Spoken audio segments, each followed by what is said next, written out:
is one of us. He's an MUA rank and filer.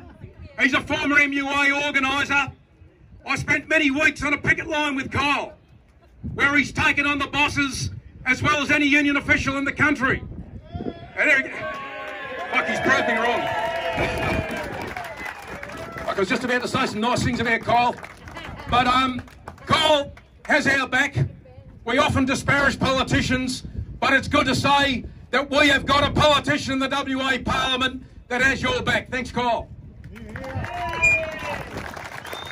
I could say a lot about you, Dougie, but I won't, because you're Mr. Teflon, so you'll get out of it anyway. Look, firstly, I want to acknowledge the traditional owners of the land we meet today and pay my respects to the elders past, present and emerging. And I also want to acknowledge all the 125 workers that have been out the gate standing up for their rights in their workplace, which is your right as an Australian in this country. It is disgraceful. I've had plenty of run-ins with Qube over my time in the maritime industry, and none of them have been pleasant. One of the things about this blue that I think rings home to every worker in this country, and should ring home to every worker, is that this is about mental health. This is about fatigue. This is about your right to be at home with your family and not constantly hampered by inflexible work.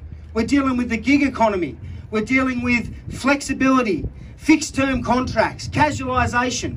How much pressure does a worker and their family have to get under before it's too much? These employers are earning hand over fist off your blood, sweat and tears. And all you are asking, is for the right to know if you're working tomorrow with enough time so that you can be prepared to go to work. That is an absolute disgrace that we've got to stand out the gate for something like that.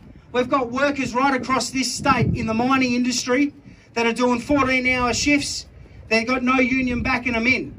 We've got unions standing up together, and the solidarity from all the unions here in WA and across Australia, as we've seen from John and Dave, is absolutely imperative for workers to be able to fight back against billionaires that sit in their ivory tower and wouldn't know what a hard day's work is if it bit them on the arse.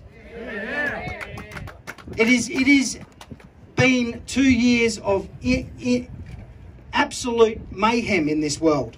We have seen the pandemic come across the world and here in Australia, and we're here standing talking about mental health and fatigue issues with workers.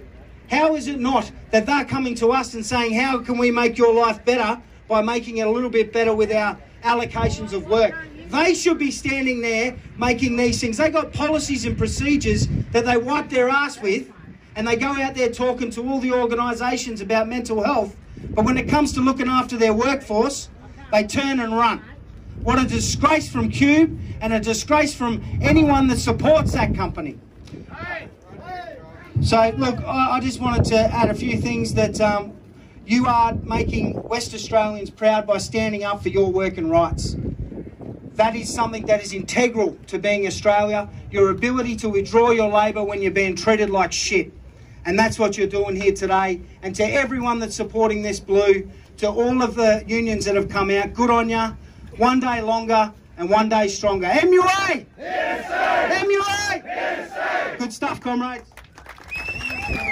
Thanks, Kyle, and as always, Kyle is by our side when the going gets tough. He's the only one that believed that we had a dress code for the